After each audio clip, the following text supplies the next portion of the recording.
उत्तराखंड में मानसून की बारिश अब आफत की बारिश बन गई है। पिछले कुछ दिनों से हो रही बारिश ने पूरा जनजीवन अस्त व्यस्त कर दिया है। पहाड़ से लेकर मैदान तक आफत की बारिश ने लोगों की परेशानी बढ़ा दी है। वहीं शासन और प्रशासन की चुनौतियां भी बढ़ गई हैं।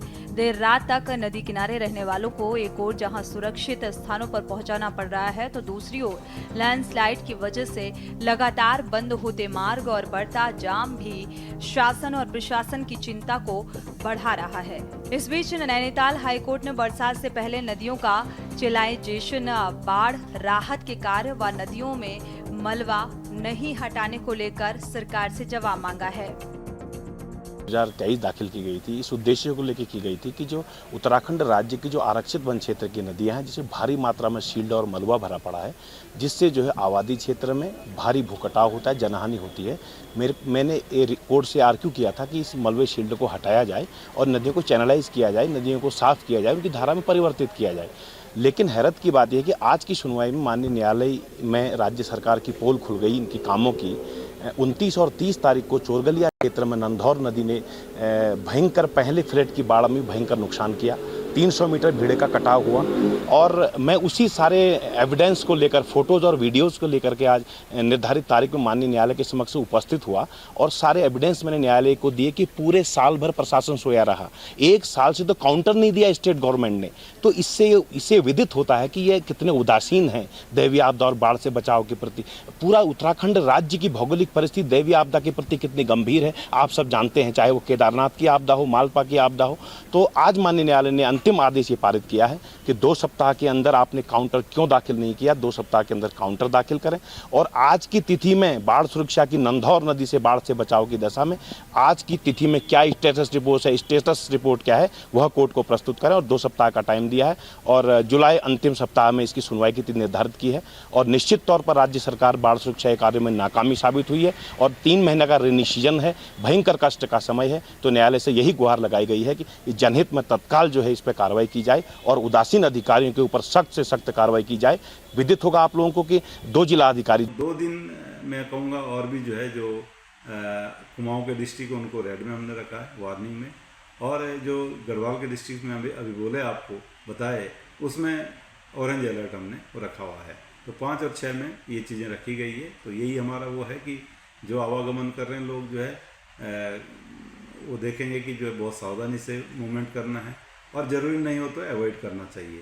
इसी तरह जो नदी नाले उसमें पानी का स्तर बढ़ेगा और उसकी वजह से कहीं ना कहीं जो आसपास लोग रहते हैं उनको काफ़ी सतर्क रहने की ज़रूरत है या उनको सेफ जगह में रहना चाहिए, चले जाना चाहिए।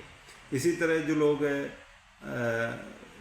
नदी नालों के आसपास जा कर के स्विमिंग या इस तरह की एक्टिविटी करते हैं तो उनको बिल्कुल इस तरह की एक्टिविटी अवॉइड करनी है, वो नहीं जाना चाहिए। क्योंकि आपको ये चीज़ पता नहीं रहेगी कि जो बारिश की एक्टिविटी है कुछ दूरी में बहुत ज़्यादा है आगे, और एकदम जो जल स्तर है वो नदी नालों में, बरसाती नालों में वो बढ़ेगा और आप फिर चपेट में आ सकते हैं। तो इस तरह की चीज़ों को से दूर रहना है। और आवागमन में जैसे मैंने बोला जो रास्ते हैं कहीं कहीं पर बंद भी होंगे, तो जो लोग आवागमन करना जिनका ज़रूरी है तो वो थोड़ा धैर्य रखेंगे, जो प्रशासन उनको हिदायत देता है उसको भी फॉलो करेंगे, तो जिससे कि जो जान का नुकसान है वो रोका जा सके। तो इस तरह की स्थिति अभी 2 दिन आगे जो है और है।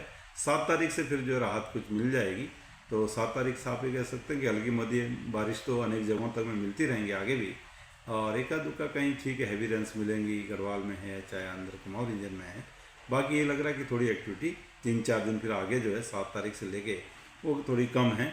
और देखिए, उत्तराखंड विषम भौगोलिक परिस्थितियों वाला राज्य है और मानसून सीजन में जगह जगह जो है आप देखिए हरिद्वार उधम सिंह नगर में जो है बाढ़ का खतरा रहता है, जो नदी का पानी जो है ग्रामीण क्षेत्रों में घुस जाता है, जिससे आम जनजीवन अस्त व्यस्त हो जाता है। और बरसात से पहले नदियों में जो एक चुगान की व्यवस्था रही है, जिससे जो है कि जल स्तर जो है ऊपर ग्रामीण क्षेत्रों में न जा पाए, उसके लिए सरकार को पहले से तैयारियां करनी चाहिए। सरकार ने समय रहते कोई तैयारियां नहीं की। अब माननीय हाईकोर्ट को जो है सरकार से जवाब तलब करना पड़ रहा है। और आप देखिए अधिकांश मामलों में हाईकोर्ट का डंडा होता है तब जाकर के सरकार जागती है। पहले सरकार अपनी गलती मानने के लिए तैयारी नहीं होती, समय पर होमवर्क ही नहीं करती, और जो मंत्री हैं, जो विभागीय अधिकारी हैं, वो बिल्कुल लापरवाह हैं। उनकी कोई जिम्मेदारी जनता के प्रति नहीं है। जिनको जनता के सुख दुख से कोई लेना देना ही नहीं है। भगवान भरोसे ये सरकार चल रही है और सारे विभागों का हाल आप देख लीजिए, कोई भी वहाँ पर जवाबदेही नहीं है, कोई भी जो है जनता की फिक्र करने वाला नहीं है, क्योंकि जनता ने विश्वास करके प्रचंड बहुमत भाजपा को दिया है। उस प्रचंड बहुमत का नशा उतरे तब जाकर के जनता की समस्याओं पे मंत्री ध्यान दें। लेकिन मुझे लगता है कि ये प्रचंड बहुमत का नशा भी जनता ही आने वाले समय में भाजपा की सरकार से जो है उतारेगी, वरना ये तो जनता की सुध लेने वाले हैं नहीं। वहीं एक और जहां मॉनसून की बारिश और हाईकोर्ट ने सरकार की चिंता को बढ़ाकर रखा हुआ है, तो वहीं विपक्ष ने सरकार के खिलाफ मोर्चा खोल दिया है। कांग्रेस ने केंद्र सरकार की महत्वाकांक्षी परियोजना के तहत देहरादून में चल रहे स्मार्ट सिटी के कार्यों की सीबीआई जांच की मांग की है। कांग्रेस के वरिष्ठ प्रदेश उपाध्यक्ष सूर्यकांत धस्माना का कहना है कि पहले ही बारिश में देहरादून स्मार्ट सिटी के कामों की पोल खुल गई है। उन्होंने स्मार्ट सिटी परियोजना की सीबीआई जांच की मांग की है। वहीं बीजेपी का कहना है स्मार्ट सिटी के दायरे में पूरा शहर नहीं है और इसीलिए बार बार स्मार्ट सिटी पर सवाल खड़े करना सही नहीं। स्मार्ट सिटी के नाम पर देहरादून का पूरा बंटाधार भारतीय जनता पार्टी की सरकार ने, स्मार्ट सिटी प्रोजेक्ट के लोगों ने, जिला प्रशासन के लोगों ने, एनडीडीए के लोगों ने मिलकर के पूरा शहर चौपट कर दिया, बंटाधार कर दिया। अभी तो बरसात शुरू हुई है, अभी बरसात जब बढ़ेगी जुलाई और अगस्त के महीने में, आप देखिए शहर के अंदर क्या त्राहिमाम होने वाला है। पिछले वर्ष जल भराव के कारण जब खुदी हुई थी सड़कें तब डेंगू हुआ। इस समय सड़कों में पानी बह रहा है, जल भराव फिर हो रहा है, डेंगू का खतरा है। शहर के अंदर लोगों का घरों से बाहर निकलना मुश्किल हो रखा है। स्मार्ट सिटी में जो सैकड़ों करोड़ रुपए का घोटाला हुआ है उसकी सीबीआई जांच होनी चाहिए। स्मार्ट सिटी का एक तो ये समझ में आना चाहिए कि पूरा शहर उसका कार्यक्षेत्र नहीं है, मात्र 10.5 वार्डों में स्मार्ट सिटी है। कुछ हमने जैसे ट्रांसपोर्ट से रिलेटेड इशूज़ हैं वो हमने पेन सिटी किए हैं, उसका लाभ भी हम लोगों को मिल रहा है। और उसके साथ साथ ये भी रहता है कि और एजेंसीज भी इसके साथ जुड़ी हुई हैं जिनको कि ड्रेनेज की समस्या को देखना है।